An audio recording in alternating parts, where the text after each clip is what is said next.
Jadi Usahanya di bidang apa itu? itu toko kelontong Mang. Jadi kayak sembako tuh. Yang tadinya dia hanya sembako aja, dia nambahin ke kayak frozen food. Tadinya sih hanya cuman kelontong aja biasa. Emang kamu sudah siap resiko yang akan kamu tanggung dengan kamu datang ke sini? Jadi kayak ada sosok tuh Mang. Orang tinggi besar. Mbak Jaru itu keluar dari ruangannya tuh bawa 3 dus Indomie yang rada besarnya, tapi saya buka tuh kardusnya, uang Mang, kepokan merah tuh. Kalau menurut saya sih kayaknya sih ada 1 miliar sih satu dus itu. Berarti kalau 3 kan 3 miliar. Saya sudah, ya aduh Ben, kamu ternyata Ben. Ternyata Ben itu Mang. Saya tuh kaget, saya juga merasa bersalah. Sebuah toko kelontong yang awalnya sepi pembeli, tiba-tiba selalu ramai penuh misteri. Pemiliknya hidup dengan bergelimang harta, tanpa tahu ritual gelap yang ada di dalamnya. Peminjaman uang goib jadi jalan pintas, demi harta yang terus mengalir deras. Namun, perjanjian itu bukan pinjaman semata, melainkan hutang nyawa yang harus dibayar kerabat Mas Ciko.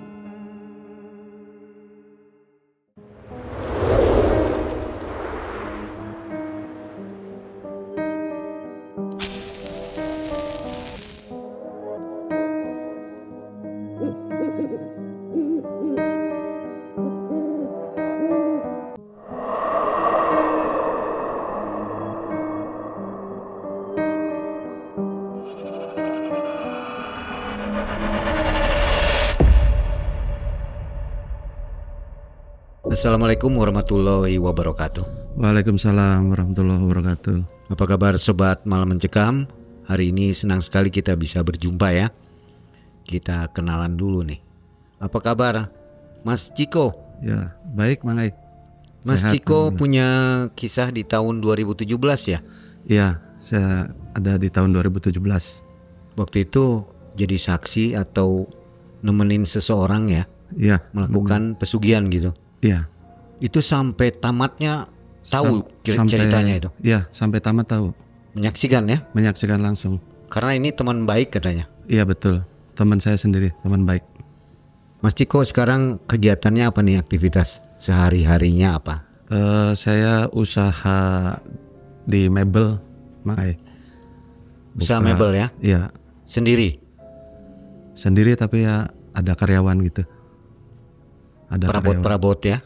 Iya, untuk kusen gitu. Untuk kusen, pintu, baja ringan, untuk atap gitu semua. Cukup besar usahanya ya? Ya lumayan, alhamdulillah. Ya mudah-mudahan tambah lebih besar lagi ya. Amin. Dan Mas Ciko harus pakai masker ya? Iya. Ada yang disembunyikan berarti? Takut menjaga privasi orang yang nanti takut ini aja. Ya ada rahasia menjaga privasi ya, lah. yang nggak bisa dibagi ke Iya, publik. kita nggak bisa dibagi. Betul. Baik, saatnya kita nonton kisah dari Mas Ciko. Malam Mencekam. Semakin malam semakin mencekam.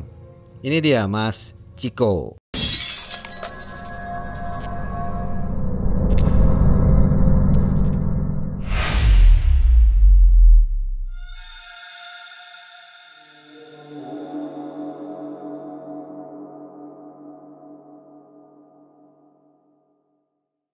Jadi di 2017 Mang itu saya dekat dengan teman saya itu namanya Benny.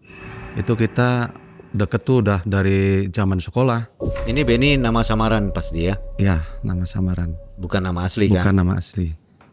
Jadi kita itu deket dari zaman sekolah, sudah deket banget. Intinya kemana-mana bareng, pokoknya sudah kayak saudara lah. Jadi waktu itu kita udah saking akrabnya, lambat laun, dia berkeluarga, saya berkeluarga, dan memang tinggal dalam satu daerah gitu Mang. Pada saat itu tuh dia buka usaha karena dia memang orang, backgroundnya memang orang berada, jadi dia dikasih lahan gitu untuk buka toko kelontong. Toko kelontongnya juga strategis. Letaknya tuh kayaknya di pinggir jalan raya lah.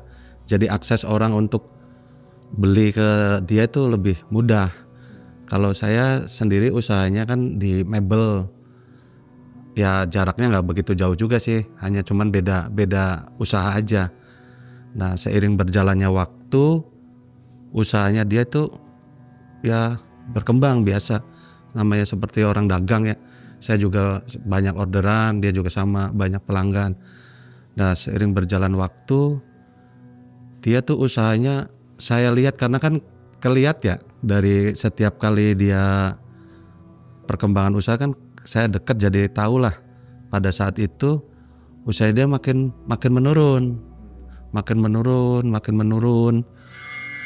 Terus saya lihat tuh kok dia kayak orang yang panik gitu. Aduh gimana ini? Akhirnya dia datang ke saya tuh bilang gini, kok gimana ya kok ini usaha saya makin hari makin menurun. Sedangkan saya tuh banyak banget tanggungan yang harus saya cukupin gitu ya. Ditambah ada adik saya kan nanti rencana mau ikut pencalonan kepala desa. Gimana ya kok kalau solusinya kalau udah sabar aja, saya bilang gitu. Akhirnya dia pulang dengan muka yang murung. Beberapa hari kemudian dia datang lagi, kok saya benar-benar udah bingung lah. Saya kalau kayak gini bisa bangkrut, bisa kacau nih kata. Belum lagi nanti saya harus biaya nanti bentar lagi pencalonannya udah deket. Terus gimana? Saya tuh dengar. Jadi temen saya Benny ini dengar dapat informasi gitu Mang Ai. Katanya ada dukun atau paranormal daerah Losari katanya gitu. Terus dia bilang ke saya, kok gimana ya? Katanya di sana ada yang bisa itu. Apa ceritanya kata orang? Ya bilangnya sih tentang pinjaman gaib, ya kayak bank gaib gitu. Ah kamu bener nggak cerita gitu? Benar. Orang itu yang ngasih tahu istilahnya dia udah nyaksiin juga katanya gitu. Terus kamu mau ke sana? Ya ayo sih kau antar. Aduh nanti gimana ya? Akhirnya saya karena berpikir dia itu teman dekat saya yang udah lama, jadi saya juga sulit untuk nolaknya gitu Mang Ai. Akhirnya saya bilang gini, ya udah kalau itu sih terserah kamu, saya sih siap aja nganter. Dia bilang ya udah kapan? Ya udah kita secepatnya aja besok kita berangkat. Ya udah kamu samper, nanti saya alasan gimana ke istri, ke orang rumah. Udah bilang aja nganterin saya belanja, mau ngambil barang di daerah Losari. Akhirnya dia pagi nyamper Mang Ai. Itu berdua aja ya? Iya berdua aja, karena kan khawatir ada yang tahu ya, jadi hanya pegang rahasianya ke saya. Datang akhirnya ke saya Mang Ai. Kok ayo kamu udah bawa apa? Udah siap perbekalan. Ya udah yuk kita berangkat. Emang mau naik apa? Udah naik umum aja dulu biar ini. Ya udah yuk jalan. Akhirnya kita jalan.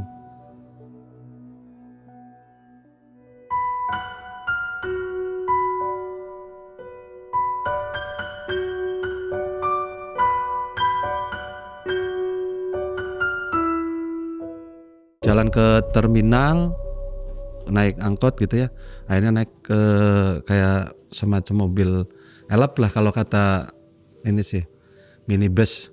Naiklah kita Mang Ai. Kurang lebih perjalanan 2 sampai 2,5 jam nyampe kita di lokasi. Nah, nyampe di lokasi, kita turun di terminal itu, nanya ke tukang ojek. Pak, tahu rumahnya Mbah Jarwo enggak? Iya, Mbah Jarwo. Iya tahu. Bisa antar kita ke sana nggak? Bisa. Ya udah sok naik katanya. Jadi kita naik 2 motor tuh. Naik ke tempatnya Mbah Jarwo. Naik lumayan agak jauh dari pangkalan ojek situ. Nyampe ke tempatnya Mbah Jarwo, saya turun. Teman saya Benny juga turun. Saya disuruh nunggu di depan. Udah Ciko, kamu tunggu di sini dulu biar saya masuk. Akhirnya Ben itu masuklah ke rumah kayak pendopo gitu, rumah kecil tapi kayak rumah-rumah antik gitu tuh. Bentuknya, arsitekturnya memang aura-aura memang kayak paranormal gitu, memang rumahnya seperti itu. Datang ketok-ketok, tok. Terus keluar. Pas keluar, saya dari jauh, orangnya kayak gini. Akhirnya Mbak Jarwo itu keluar, orangnya tuh bener-bener kayak rambutnya gondrong, terus mukanya tuh muka sangar tuh. Keluar terus dia ngomong, ada apa ya? Pak, betul ini rumahnya Batu? Ya, saya sendiri. Ada perlu apa? Saya mau ada perlu, Mbah. Yaudah, sini masuk. Akhirnya Benny tuh masuk, saya nggak ikut waktu itu. Duduk di depan, Benny yang masuk. Habis itu Benny masuk, duduk di ruang tengah itu. Di ruang tengah, Benny tuh nanya ke Mbak Jarwo, bilang, "Mbak, saya tuh datang, ya kamu nggak ngomong juga, saya udah tahu tujuan kamu apa. Emang kamu sudah siap resiko yang akan kamu tanggung dengan kamu datang ke sini?" Terus Benny jawab, "Siap, Mbah, karena saya tuh udah benar-benar buntu. Saya harus menopang hidup keluarga saya, sedangkan usaha saya makin kesini makin terpuruk, Mbah. Ya sudah, kalau memang kamu sudah siap dengan segala risikonya, yaudah, sebentar saya masuk dulu ke ruang." Akhirnya Benny suruh nunggu di ruangan. Mbak Jarwonya masuk ke ruang prakteknya itu, masuk, tutup 10 menitan atau kurang lebih 15 menit, keluarlah. Mbak Jarwo keluar. Habis itu keluar, duduk lagi ngomong ke Benny. "Gini Dek Benny, kalau kamu sudah siap, berarti kamu juga siap dana yang kamu." "Ya siap, Mbak, saya sudah siap." "Ya sudah, ini ada persyaratan yang harus kamu penuhi dulu sebelum kamu melakukan ritual." "Persyaratannya, Mbak?" "Ya udah, persyaratannya harus ada kelapa muda 3 biji, ayam cemani, sama kembang 7 rupa dan beberapa macam wewangian sama menyan." "Kalau saya yang beli saya nggak tahu, Mbak." Nah, maksudnya gitu, saya mau jelasin dulu itu, nanti biar asisten saya aja yang beli. Kamu harus siapin dana aja sekitar 15 juta. "Kamu bawa nggak uangnya?" "Siap, Mbah, saya udah bawa." "Serahkanlah uangnya tuh Mang Ai."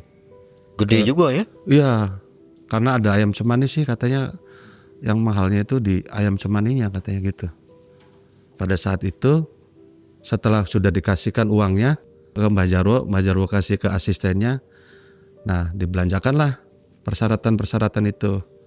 Nah, akhirnya Benny suruh nunggu di luar. Sama saya akhirnya ngobrol di luar, "Ben, kamu udah beres sama si Mbak Jarwo tadi?"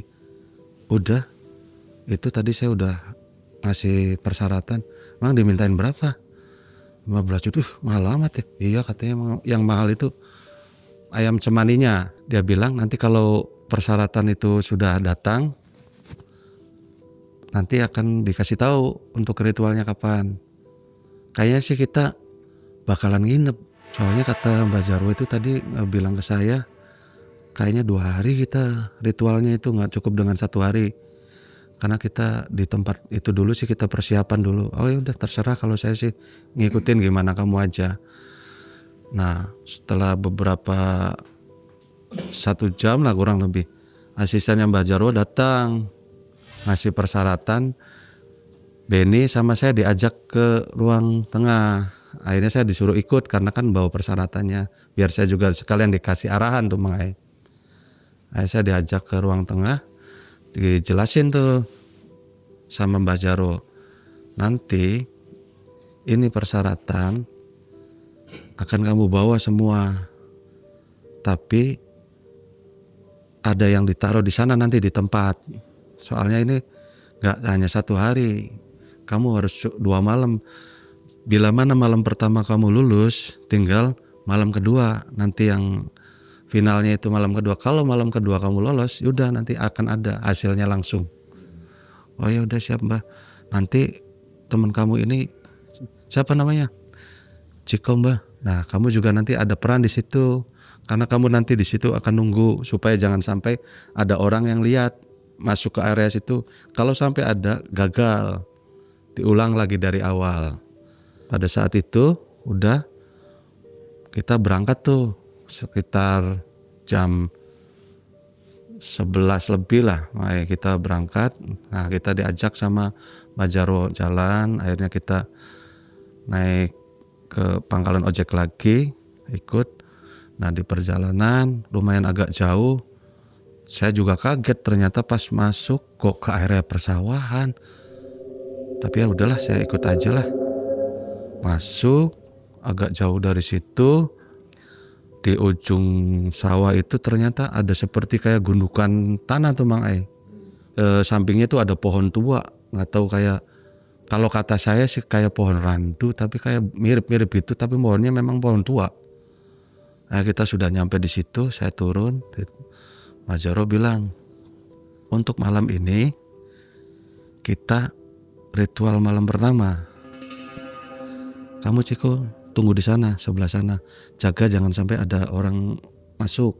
Karena kan ini area persawahan tuh biasanya suka ada yang ngecek air tuh Mang Ai.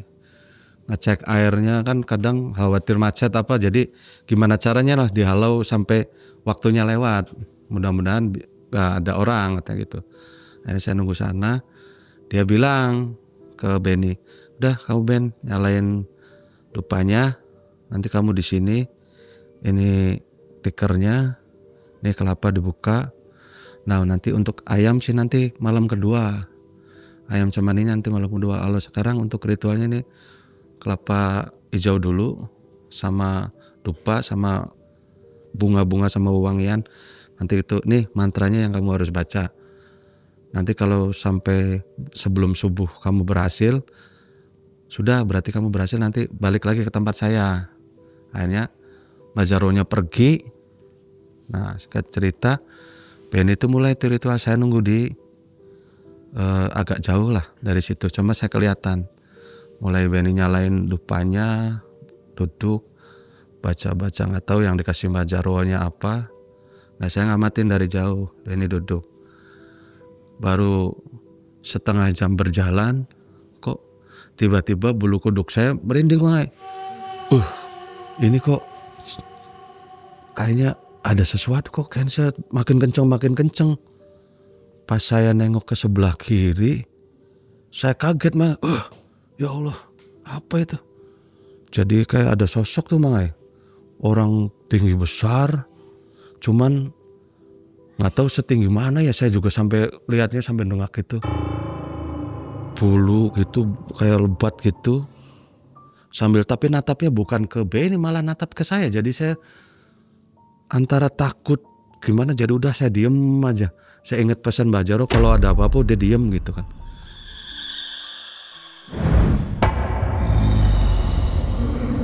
Hah?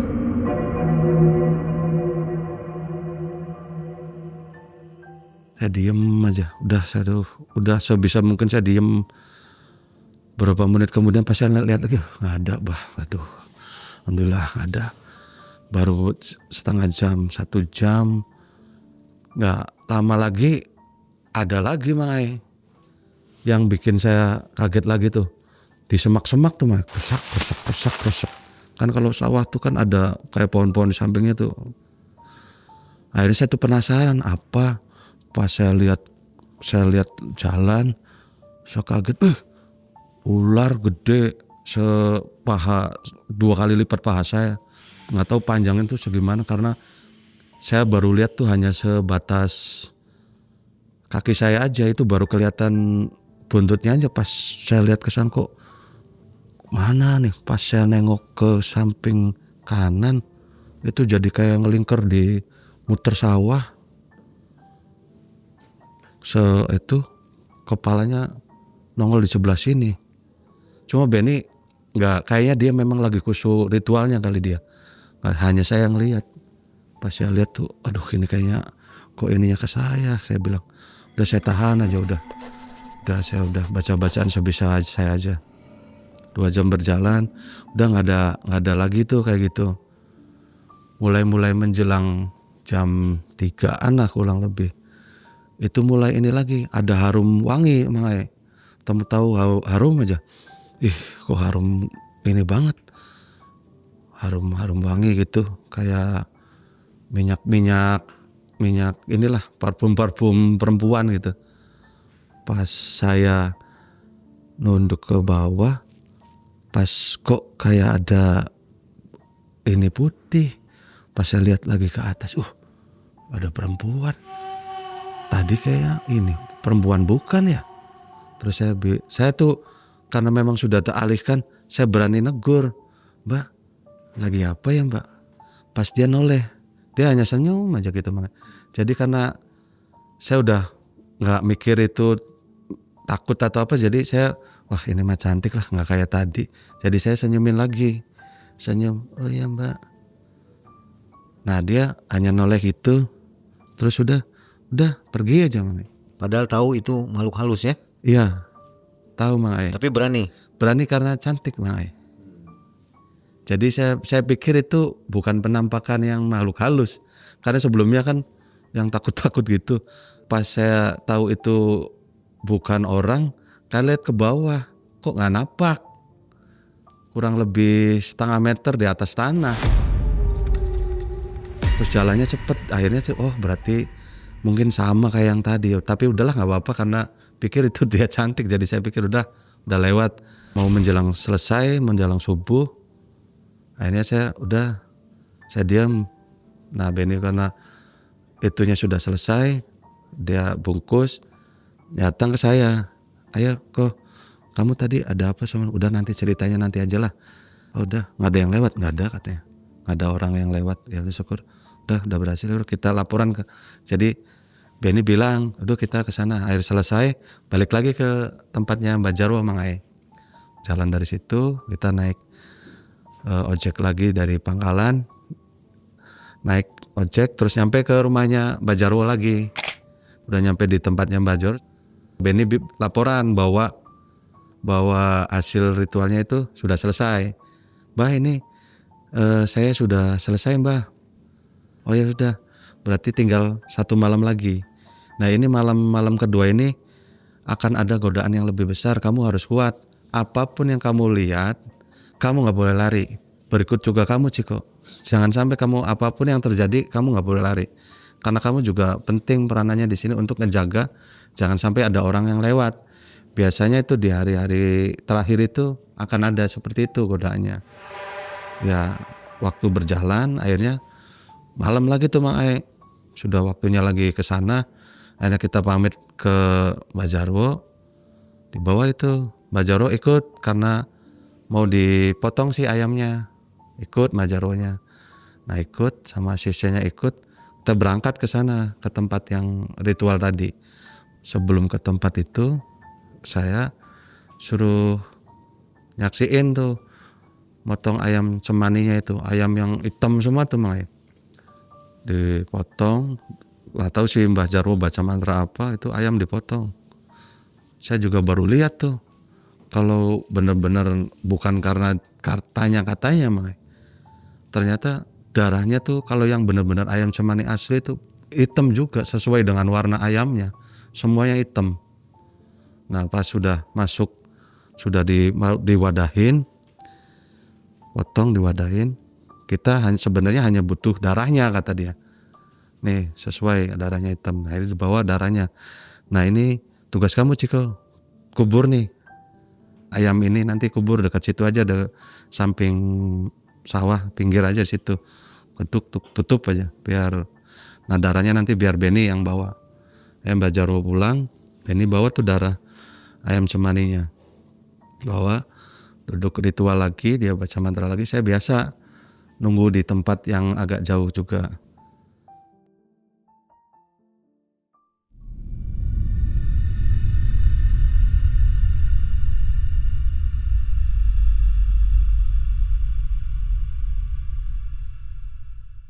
Pada saat sudah mulai berjalan, Benny nyalain dupa, nyalain menyan. Nah itu si darah cemani itu tuh sama Benny tuh disiramin tuh ke sekitar dupa itu sekeliling sampai habis. Udah. Nah saya dari jauh udah nunggu. Nah sama malam kedua memang betul seperti malam pertama, sudah mulai baru berjalan setengah jam itu mulai kerasa ada hal-hal yang kayak malam sebelumnya juga. Malah ini jauh lebih mencekam gitu karena bikin jantung saya makin kenceng kedup-kedupnya. Pas di samping pohon kayak saya lihat sesuatu, kok kayak berdiri 3 sosok, bukan 1 sosok Mang. Ternyata ada 3 sosok langsung sekaligus datang. Pas saya lihat, saya kaget, ya Allah, pocong, ya Allah 3 lagi, aduh kenapa nggak 1, ini kok 3 gitu. Ternyata dia tuh memang berjejer gitu. Saya ngelihat jelas tuh muka pocongnya tuh.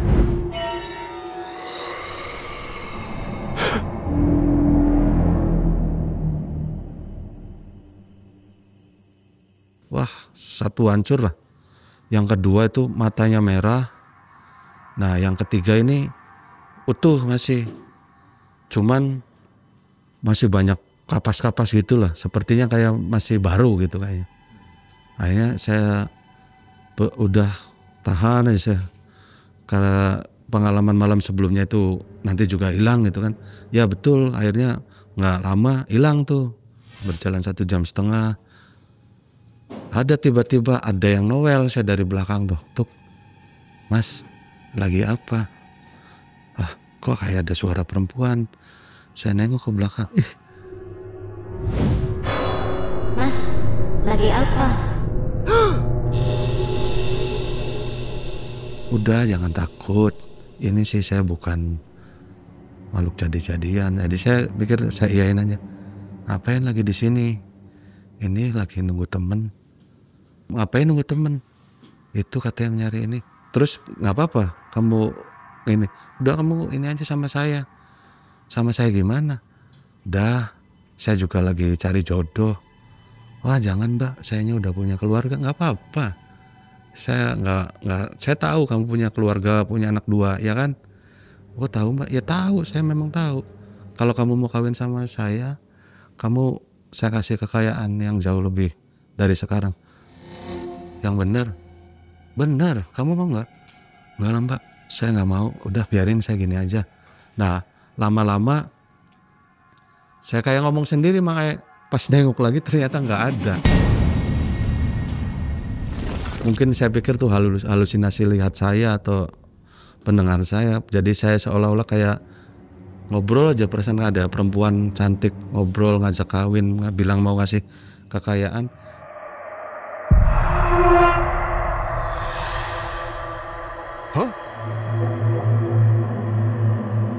Kalau saya iyain mungkin kayaknya saya juga ikut masuk ke hal begitu. Jadi saya sesuai dengan tujuan saya hanya nemenin. Jadi saya tuh udah lewat ujian itu, berjalan waktu. Akhirnya ritual si Benny teman saya itu selesai selesai. Nah selesai, Benny datang ke saya. Kok kita udah selesai kok. Saya sudah tadi selintas sudah seperti ada bisikan, hasilnya sudah ada di tempatnya Mbak Jarwo. Ya betul, ya udah kita ke sana. Akhirnya saya sama Benny ke sana tuh Mang Ai. Pergi udah jalan balik ke tempatnya Mbak Jarwo. Biasa nyari ke ojek dulu, jalan kita ke tempatnya Mbak Jarwo. Nah, jalan ke situ, akhirnya kita datang. Nah, saya nunggu di depan. Benny masuk. Gedor-gedor.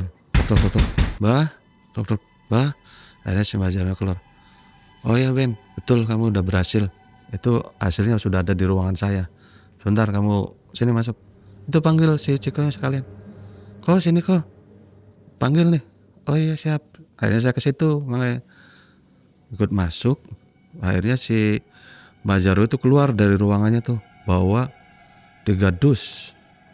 Kayak kardus Indomie, dong ada besarnya tapi. Bawa nih katanya hasilnya. Udah kamu gak usah tanya berapa. Nanti ini uang harus kamu kembalikan sesuai dengan nominal yang sekarang kamu bawa. Gak boleh kurang dari 1 rupiah pun kamu kembalikan. Jika kamu nanti kembalikan ini kurang dari 1 rupiah, nyawa kamu taruhannya. kamu seperti yang awal udah saya kasih tahu kan. Siap Mbah, sesuai dengan itu silakan bawa. Akhirnya dibawa sama Benny 2 dus, sama saya kok ini bawa 1 dus. Sambil jalan saya nanya, Ben ini apa sih Ben? Udah nanti aja di jalan, nggak enak deket Mbah. Jalan itu, akhirnya jalan sampai di pangkalan ojek, ikut. Akhirnya pas saya sambil nunggu kendaraan umum datang, akhirnya saya ngomong sama Ben itu Mangai, Ben apa sih ini? Coba aja kamu intip. Pas saya tuh penasaran Mangai, saya buka tuh kardusnya, uang Mangai, kupokan merah tuh, 1 dus padet. Kalau menurut saya sih kayaknya ada 1 miliar sih 1 dus itu. Berarti kalau 3 kan 3 miliar. Ben ini bener uang bener. Coba iya ya. Udah saya takut. Udah pegang aja, kamu hanya tugasnya megang. Pokoknya sampai pulang. Jangan sampai ada yang tahu kamu udah pegang. Pegang. Naiklah kita kendaraan umum. Naik kendaraan umum. Udah di perjalanan tuh saya takut Mangai, karena bawa uang begitu sih asli, tapi jantung saya tuh nggak berdetuk-detuk dop rasa takut gitu. Cuma karena saya nggak enak sama Benny, udah saya pegang aja. Perjalanan saya masih ngomong, Ben ini nggak apa-apa, udah diem nggak apa-apa. Nah pada saat udah nyampe saya kasihin tuh si kardus itu, udah taruh dulu sini, nanti saya curiga kalau orang bawa langsung 3. Akhirnya Benny angkut tuh 2 kardus satu-satu. Nah ngambil lagi 1 lagi. Setelah udah itu, nih yang udah saya janjiin, buat uang makan rokok sama itu. Udah nggak usah, udah nggak apa-apa, buat pegangan. Ya udah makasih. Akhirnya uang udah dibawa sama Benny semua. Akhirnya buat gelar usaha tuh, makanya hasil dari itu tuh gelar dia usaha buat keperluan yang tadinya dia sudah terpuruk tuh, belanjain semua. Akhirnya tokonya berdiri lagi tuh malah makin besar karena uangnya yang sudah dia dapetin tuh buat belanja, buat ini. Nah seiring berjalan waktu usahanya makin maju tuh dari uang tersebut tuh makin bertambah, makin gede, makin link ininya makin besar. Jadi usahanya di bidang apa itu? Itu toko kelontong Jadi kayak sembako tuh, kebutuhan sembako yang tadinya dia hanya sembako aja, dia nambahin ke kayak frozen food yang untuk barbecue gitu tuh. Dia sampai beli untuk freezernya itu.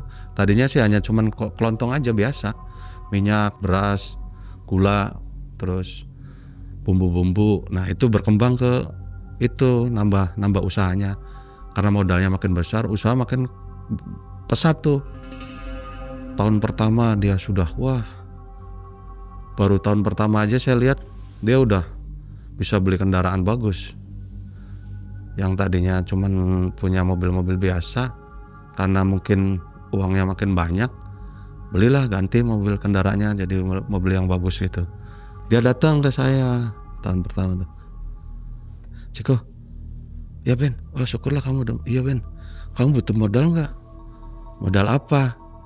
Ya modal barangkali kamu ini kan kurang besar. Mebel kamu kalau kata saya kurang besar, udahlah kalau saya sih ikutin yang ini aja. Saya nggak mau ada apa-apa, udah saya syukur melihat kamu maju pesat, syukur. Iya barangkali kamu butuh modal ya tinggal bilang ke saya, kan nggak usah ada bunga, nggak usah apa dulu kayak siapa sih, kamu kan udah anggap saudara sendiri. Enggak lah, udah sok aja buat kamu aja. Bener nih? Iya bener. Ya udah kalau kamu butuh tinggal ngomong ya. Nah akhirnya Benny pulang. Saya mikir ditawarin gitu karena saya tahu uangnya hasil itu, saya takut juga jadi saya tolak gitu, dia nawarin modal tuh. Akhirnya usaha makin berkembang, makin maju. Dia juga yang dia cerita adiknya nyalon jadi kepala desa itu jadi karena kan modalnya besar ya. Akhirnya dimodalin sama dia, jadilah adiknya jadi kepala desa, bisa jadi kepala desa. Orang tuanya udah mau apapun diturutin, adik-adiknya semua, pokoknya semua udah dia yang nanggung. Usaha makin pesat itu di tahun pertama, mulai berjalan.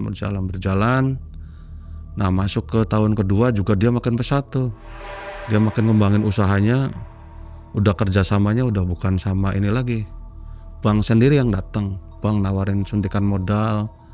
Terus kata dia udah diterima, makin besar tuh, berkembang, beli kendaraan lagi. Pokoknya udah makin orang paling kaya lah di daerah saya. Dia orang paling kaya makanya, orang paling terpandang. 2 tahun berjalan, dia dulu datang lagi setiap tahun. Kok bener kamu nggak butuh modal? Bener, saya udah tuh lumayan maju, udah pesanan mebel-mebel langgan juga makin banyak pesanannya, lumayan lah. Nggak mau dimajuin nggak? Enggak, udah cukup.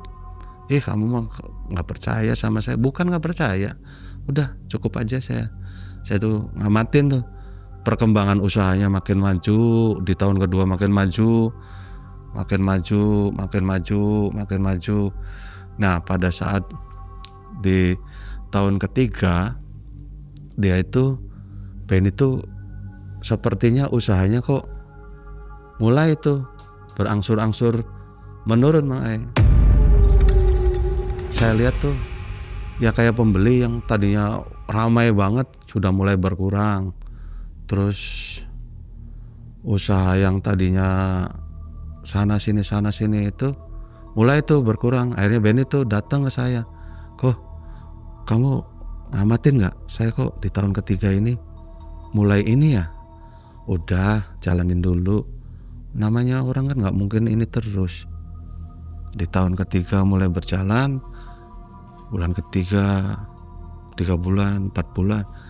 Nah pas ke 5 bulan datang lagi ke saya, kok bener kok, saya baru inget kok. Ingat apa sih? Ingat gak tahun yang lalu? Oh iya, kenapa? Saya ingat kok. Apa ini yang ngaruhnya? Udahlah, belum kali ini, belum waktunya. Udah sok ini aja.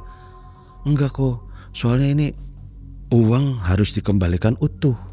Kan waktu itu saya dikasih modal uang itu 3 miliar kok. Jadi harus ada 3 miliar juga, jangan sampai nanti pada saat waktunya sudah itu. Ya terus kamu sekarang udah ada berapa? Ya sudah ada sih 2 miliaran mah. Terus uang yang di luar kamu ada berapa? Ada lebih, 1 M lebih. Ya udah cukup, nggak usah panik. Ya udah, takutnya ini kok soalnya udah mepet ini, udah masuk ke bulan ke-5. Udah tinggal 7 bulan lagi gitu kan. Udah santai aja. Akhirnya si Benny itu udah ikutin omongan saya. Cuman kayaknya dia selalu terlena. Mungkin uang masuk nggak dihitung, ternyata uangnya tuh memang masih kurang. Akhirnya uang masih kurang, datang lagi saya, kok ini udah deket kok, udah ada 3 bulan lagi kok. Terus gimana? Ini orang tagihan apa udah pada macet. Gimana ya kok? Udah gini aja, tagih itu ke Pak Haji, kan dia ngambil barang yang paling banyak, coba tagih, minta waktu, tolong Pak Haji hari bulan ini harus dikumpulin, saya minta modalnya udah balikin. Nah udah gitu aja, coba tagih Pak Hajinya. Akhirnya Ben itu ngikutin, nagih lah ke Pak Haji, nagih. Nah ngasih tempo, Pak Haji itu nanti ya Pak Ben, ini saya paling lah, tolong Pak Haji bulan depan harus siap. Iya kalau bulan depan saya usahain ya Pak Ben. Nah pada saat itu panik lagi tuh, datang lagi ke saya, namanya dekatnya ke saya, nggak dia karena rahasianya kan yang saya aja yang tahu. Dia nggak curhatnya nggak keluarganya, keluar curhatlah ke saya. Ciko gimana ya kok ini kok? Ini udah waktunya, ini udah mulai makin ini, makin dekat, makin dekat. Gimana caranya ya kok? Biar ini kamu ikut nagih tuh. Aduh saya namanya ikut nagih nggak mau ikut-ikutan lah. Saya kan nggak tahu urusannya usaha kamu. Saya mau udah di mebel aja udah sok kamu aja nagih, kan banyak anak buah kamu. Yaitu saya udah bilang ke anak buah saya tuh nggak pada dapet, harus Pak Benny sendiri kata yang nagih. Akhirnya Benny tuh tetap makin panik tuh. Udah hari-harinya tuh murung. Burung saya lihat tuh burung. Akhirnya saya yang nyamperin. Saya datang ke sana. Ben, saya lihat tuh kamu makin nggak bergairah. Iya kok. Saya hitung-hitung nih. Uang udah cukup. Cuman masih kurang dikit kok. Kurang berapa? Kurang golongan 200 jutaan kok. Ya 200 juta udah sok itu kamu aja dijual tuh mobil. Wah dijual tuh mobil yang ada. Ya kan namanya jual mobil nggak bisa kayak jual kacang goreng kok. Langsung orang cash ada hari itu. Ya coba aja, namanya orang nggak ini. Akhirnya tuh coba jual mobilnya. Dijual ternyata masih kurang. Orang nawar tuh makanya tawarin 200 juta nawar, jadi masih kurang. Nah dia bilang masih kurang kok. Ini waktu udah 2 bulan lagi kok. Terus gimana? Aduh saya bingung kok. Gimana ya? Dan nanti saya pikir-pikir dulu. Ini kepikiran. Mungkin kepikiran, wah iya, datang ke Mbak Jarwo lagi aja lah. Nah Benny nyamper ke saya. Kok, tolong ke Mbak Jarwo aja yuk. Ini waktunya sudah mepet banget nih. Ngapain kamu ke sana lagi? Yang jelas kan kamu harus pesan Mbak Jarwo kan. Uang yang kamu siapkan kan harus seperti uang yang kamu kasih, apa yang kamu terima waktu itu. Ya udah kamu ini aja tunggu. Iya nih masalahnya waktunya makin dekat. Terus ya udah kita kesana lagi lah kok. Biar ini kamu mau nggak nganterin lagi? Kalau saya sih nggak pernah bisa nolak kamu yang minta tuh. Cuman kan saya khawatir kamunya nanti gimana. Udah ayo katanya. Akhirnya tuh udah. Besoknya dia ngajak saya emang nyamper tuh pakai mobil satunya. Yang satunya sudah dijual. Ada satu lagi.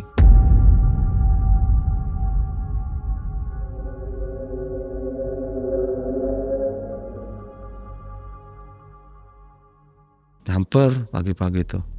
Saya bilang ke orang rumah, mau kemana? Biasa mau belanja ke Losari. Jemput terus saya ikut ke mobilnya. Saya duduk depan. Si Benny yang nyetir. Di perjalanan ya biasa saya ngobrol-ngobrol. Ben, kamu yakin Ben? Mau ke Mbak Jarwo lagi? Yakin Ben? Yakin, saya mau nanya ini. Mumpung belum mepet banget, jangan sampai nanti sudah waktunya mepet, udah bahaya nanti kok. Soalnya namanya ini sih menurut saya ya Ben, di perjalanan saya ngobrol sama Benny gitu makanya. Menurut saya Ben, awal aja udah nggak bener ininya, walaupun berhasil. Ini kamu mau ke sana lagi, mau ada apa lagi nanti? Udahlah panik ini, udah sana aja yuk. Akhirnya udah saya ikut. Akhirnya nyampe rumah Mbak Jarwo. Masuk, datang ngetok-ketok, tok. Mbak Jarwo keluar. Ben, pas, hebat Ben. Sekarang bawa mobil. Iya Mbak, alhamdulillah udah lumayan. Saya udah tahu nih kamu tujuannya. Udah sini masuk. Terus masuk, saya diajak masuk juga. Biasanya saya suruh nunggu, saya diajak masuk tuh Mae. Diajak masuk. Nggak di ruangan tengah Mae, langsung diajak ke ruangan khusus dia Mbak Jarwonya itu. Udah duduk sebentar, saya ke belakang dulu.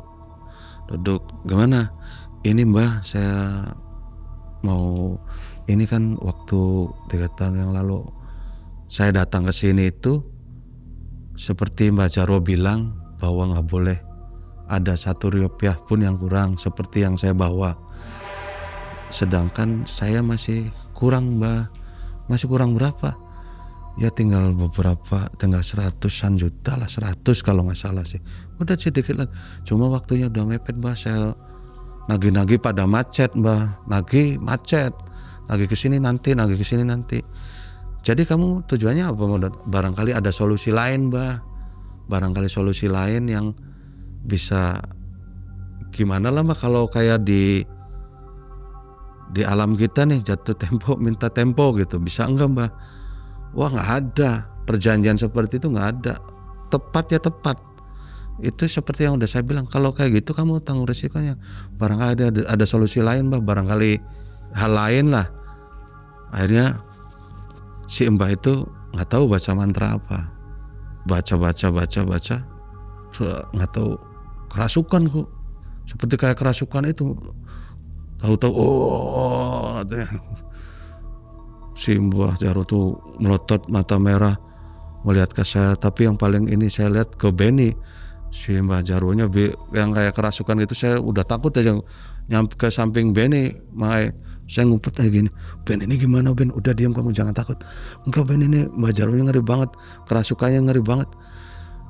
Waktu Mbah Jarwo kayak nyebutin syarat gitu, kalau kamu mau nambah kekayaan lagi atau kamu mau merubah itu, ada syarat satu yang kamu harus penuhi. Apa Mbah? Yaitu nyawa anak kamu yang kecil. Kalau kamu mau menyetujui itu, kamu gak usah pusing. Ini lepas semua, tapi nyawa anak kamu taruhannya. Kamu nanti dari sini, kalau kamu setuju, kamu uangnya akan makin tambah.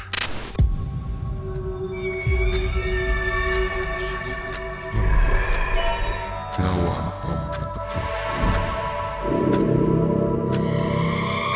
Benny tuh dilema tuh.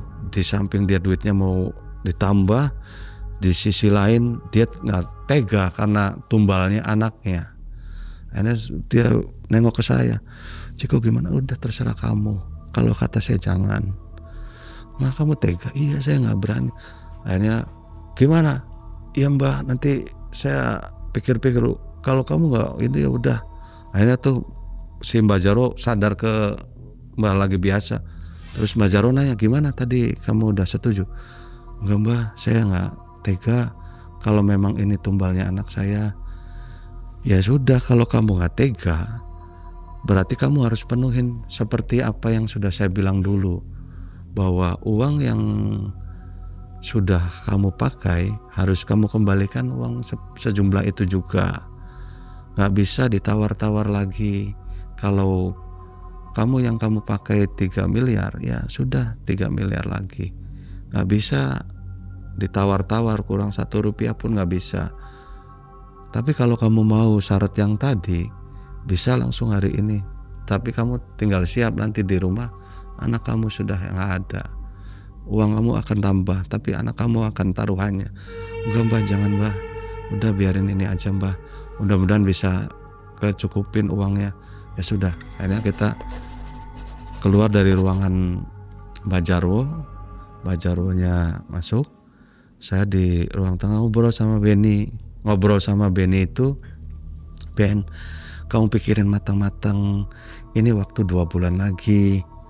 Masih ada spare waktu untuk kamu ngejar uang 100 juta mah. Untuk nagih-nagih yang lain kan masih kamu bisa lah.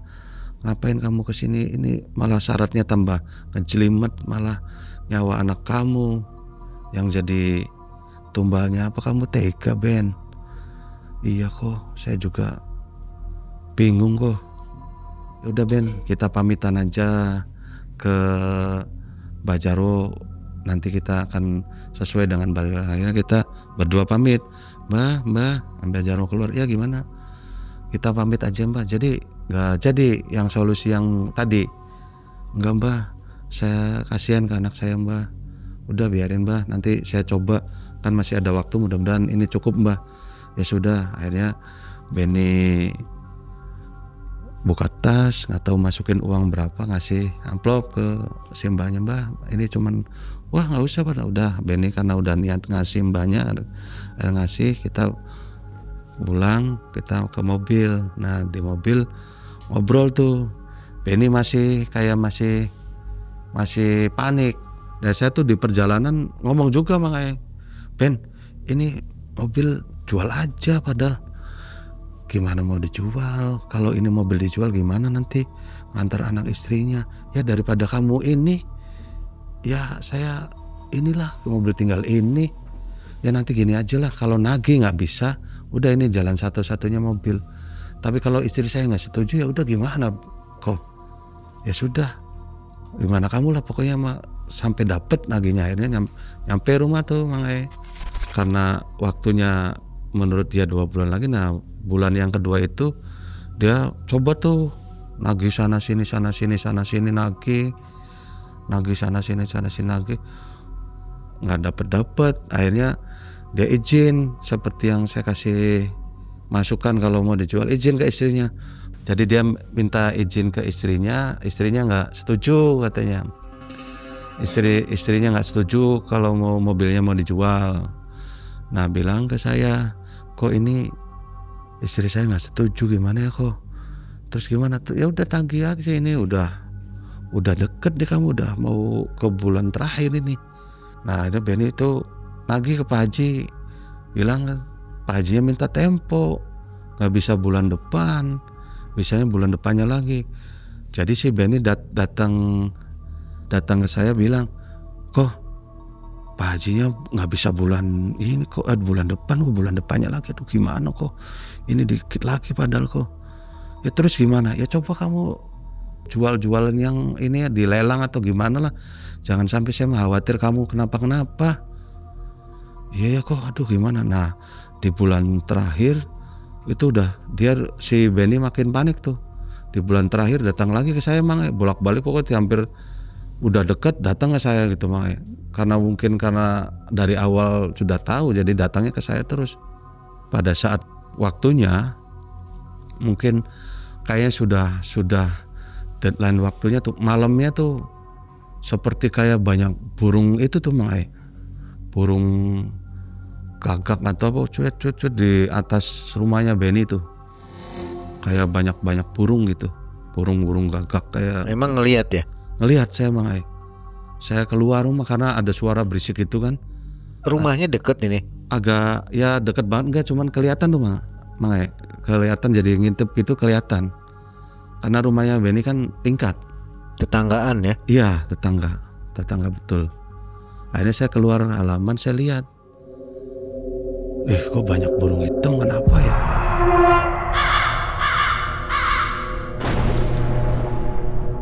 Akhirnya pas 2 hari kemudian, tepatnya di hari Senin Kliwon, pagi jam 7, saya sayup-sayup dengar ada formasi. Kalau kayak di kampungan diumumin gitu ya.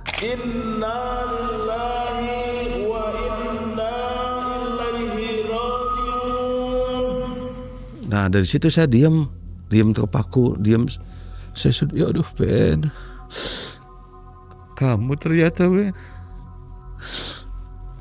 Ternyata Benny itu Mang. Saya tuh kaget, saya juga merasa bersalah. Ternyata itu Benny teman saya. Itu maksa mobil nggak dijual ya? Ini agak aneh juga ya. Aneh, karena dia bilang istrinya tidak ngizinin Mang. Jadi dia juga karena sayang keluarga, akhirnya dia terima konsekuensinya. Kalau itu perbuatannya dia, ya dia yang nanggung. Istrinya nggak tahu kalau dia melakukan pesugihan ya? Istrinya nggak tahu Mang. Sepertinya kayak biasa-biasa aja, kayak memang Benny tuh sebelum melakukan pesugihan itu tuh Benny tuh orangnya pekerja keras. Memang orangnya bukan orang yang biasa, orang malas atau apa. Dia tuh memang orang yang orang yang rajin gitu Mang. Karena saya dekat dari sekolah sih, jadi tahu gimana Benny.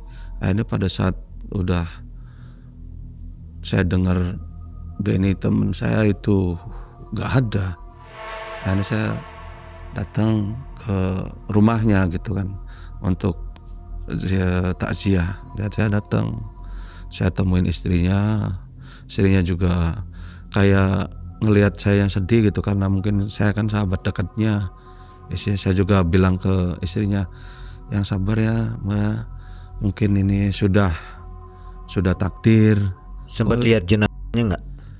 Saya waktu di takziah saya belum sempat lihat jenazah karena sudah dibungkus sih, sudah di kayak di peti gitu. Pada saat waktu mau diantar ke pekuburan, saya ikut gotong karena itu kan sahabat saya ya. Saya ikut gotong. Saya gotong juga saya ngerasain kok ini kayaknya berat banget gitu kan. Padahal Benny itu orangnya nggak gemuk-gemuk banget kayak saya gitu kan. Orangnya biasa lah, ideal gitu kan.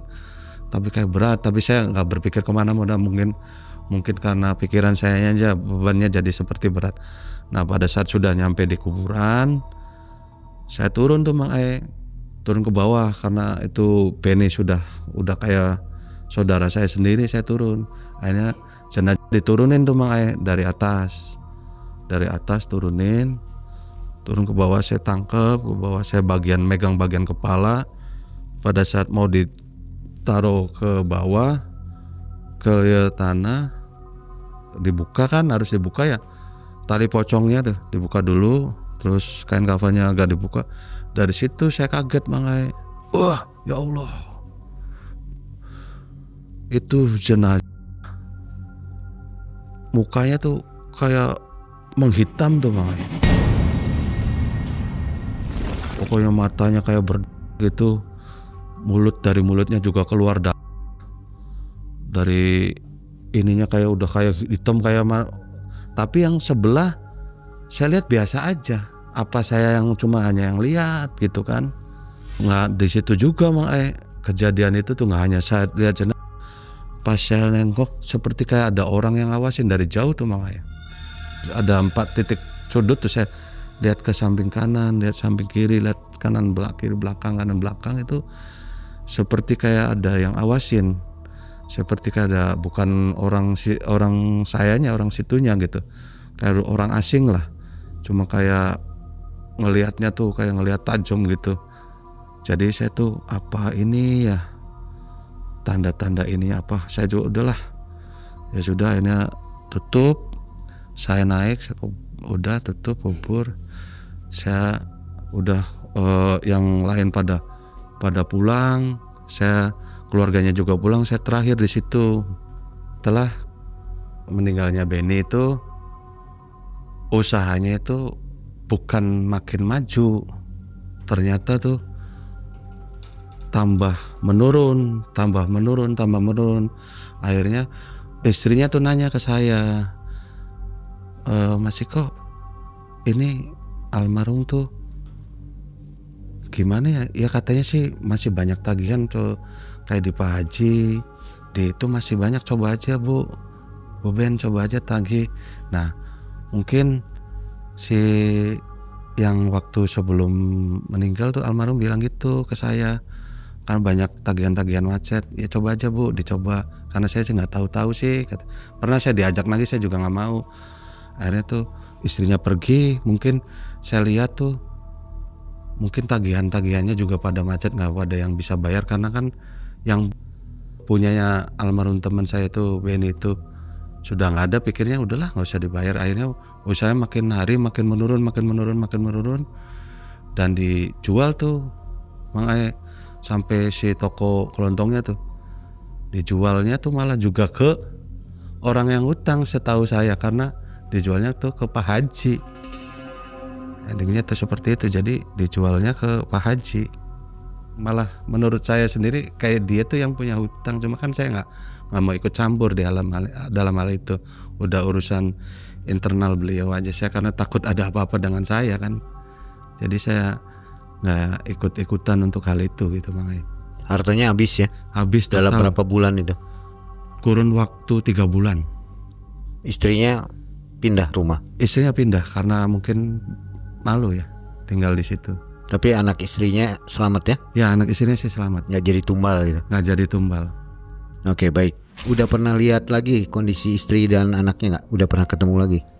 Sudah, waktu itu sih sudah, tapi ya dalam keadaan baik-baik saja sih, sehat-sehat saja. Kondisi ekonominya gimana? Cuman ekonomi sih yang tadinya serba ada, sekarang sudah menurun banget ya. Pas-pasan gitu ya? Pas-pasan lah. Mungkin masih dianggap cukup, dalam arti untuk makan aja lumayan. Udah kawin lagi mungkin ya? Kemungkinan sih, karena ya mungkin kan karena untuk menopang ekonomi kan harus ada yang menanggung ya. Oke, yang terakhir mungkin ada pesan untuk orang-orang penonton Malam Mencekam nih ya, tentang pesugihan ini. Pesan dan ini saya sih untuk penonton Malam Mencekam, bahwa apapun kesulitan yang kita hadapi, apapun segala macam yang permasalahan yang kita hadapi, janganlah kita bersekutu dengan setan atau bersekutu dengan makhluk lain, kita harus tetap sabar dan ikhtiar, kita berusaha, karena nggak ada yang tidak mungkin di dunia ini selain kita jalankan sabar. Karena kalau kita bersekutu dengan jin, setan dan lain-lain, itu hanya akan menjerumuskan kita. Buktinya yang terjadi dengan teman saya itu tetap halnya itu penjerumusan. Itu udah hal yang tidak diajarkan oleh agama kita sebagai muslim ya. Oke. Atau agama yang lain. Jadi jangan sekali-kali lakukan pesugihan ya, dalam kondisi apapun. Melakukan pesugihan, betul banget, dengan siapapun. Lika-liku kehidupan selalu membawa manusia ke persimpangan. Begitu pula sahabat Mas Ciko yang memilih jalan gelap pesugihan. Rasa sesal menghantamnya. Karena ia tahu, sejak awal, seharusnya bisa menghentikan. Tapi kendali hidup bukan miliknya. Hingga akhirnya, sahabat yang ia genggam erat pun menjadi tumbal. Dan penyesalan itu kini abadi. Info untuk sobat semua yang belum mencet tombol gabung dan belum masuk ke member area, silakan jalan-jalan di situ untuk nonton kisah-kisah yang tidak ada di video reguler ya. Karena di sana ada kisah mistis yang tidak bisa ditampilkan di sini. Oke, mudah-mudahan sobat suka dengan fitur tambahan dari Malam Cekam.